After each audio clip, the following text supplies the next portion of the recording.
Hey guys, this is part 2 of how to build a full property portfolio. Now, if you guys haven't watched part 1, it's very important you go back, watch part 1, because it breaks down what we do here in the first part of your property portfolio, then come back and watch this advanced portfolio strategy that we put together, okay guys? But let's get started. If you've watched it, let's kick on. All right, so you've got your foundation here set, right? You've got your foundation of your investment properties. This is awesome. If this is all you do, just remember, you're going to make a difference to your lifestyle. Even if you did one property, it's going to make a difference. Obviously, 4 properties or more are going to make a larger, bigger difference to your portfolio.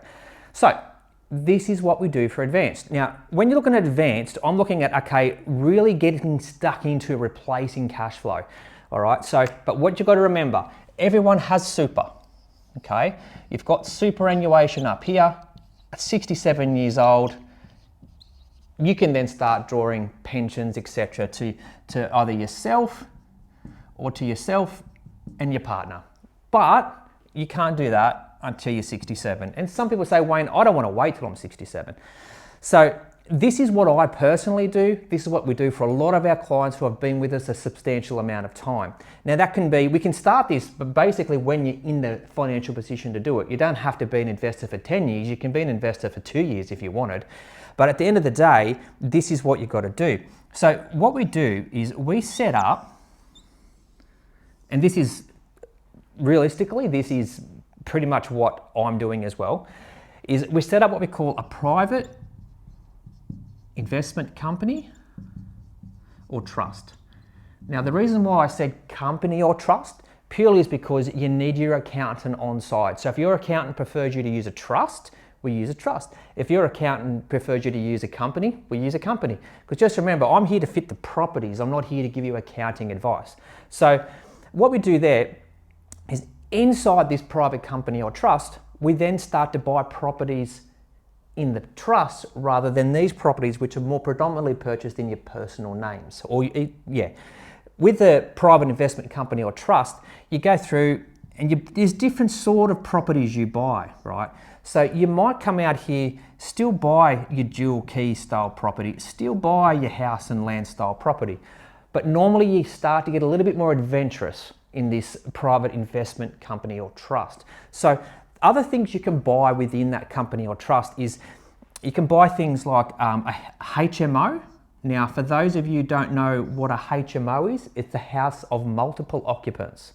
So what that is basically a rooming house, boarding house, but it's a house of multiple occupants where you might build a 6-bedroom, 6-bathroom house and rent the property out individually from a room basis, which gives you a lot higher cash flow. So a HMO is what we would call a cash flow style investment within your private company or trust. But then with other clients, what we do is we'll go out here, buy this house over here, and we potentially might subdivide the back of the land off. It could be a duplex where you might have 2 properties on completion, sell one, keep one, sell both, whatever it might be. But there's 2 types of investing you want to do in here. One is cash flow style investing, and the other one is real capital style investing. So it's like basically making capital monies. So that means if you buy and sell this duplex here and you make $200,000 or $100,000, $300,000, depending on your scenario, that's what we call capital income. So it's going to be classed as capital gains tax inside your private investment company.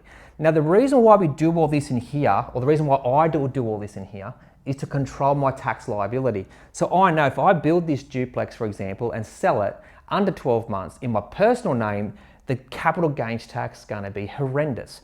But if I do it within a company or a trust, the tax is, I know, 30% maximum I'm going to pay. And I like to have in my mind a set rate that I'm working towards. So when I'm doing feasibilities, I know exactly how much tax I'm going to pay. So between this, what we call capital income, oops, sorry guys, I can't spell, capital income and cash flow income, they're the 2 styles of income you need to put within this private company that you're going to put together. Now, this can take a bit of time. Obviously, people will go, so how do you borrow the money for all this? This is where we go to private banks. We don't go to the general style of banks, but we go to a private lender who offers you the money and can put it all together for you. It's a lot easier than what you think. So what we do here is, what we're going to do within this company is we're going to accumulate money. Now, I use the word accumulate because with your superannuation fund, that's what they are in accumulation phase normally up until retirement, where it turns into a pension fund. But what we're doing here is we're accumulating funds, right? Because we'll get to a point where your cash flow or your capital income is going to get to a point where you can draw wages or a salary out of this private company or trust. So what we do is put it in there. Most companies and trusts will pay a 30% tax, right? So you've paid your 30% tax in the company itself. Now I'm going to pull out, and people get confused here, but I'm going to pull out tax-free income. So I'm not going to pay any personal tax whatsoever. So depending on when you're watching this video, I'm currently recording this, I think we're like February 2024. So if I was to do this in this financial year, myself and my wife can pull out $80,000 each, roughly. $80,000 each, tax-free, right? Now this, obviously $80,000 each tax-free is a lot of money, because when you take the tax out of it, and you're looking at net money, this is a really good income to pull out tax-free because you've already paid your 30% tax. How does this come out tax-free? If you guys understand dividends, you're basically not taking a salary, you're taking dividends. Now it's after-tax dividends from the company. The company's paid the tax, so when you take the money, you get a 30% taxed credit on your money so that you don't have to pay tax as long as you stay underneath the 30% tax bracket. That's why I've limited to $80,000. So at this stage, you probably don't have a salary elsewhere to make that work. But from the 1st of July 2024, the tax rates are changing. So what happens is the tax rates are going to go to 30%.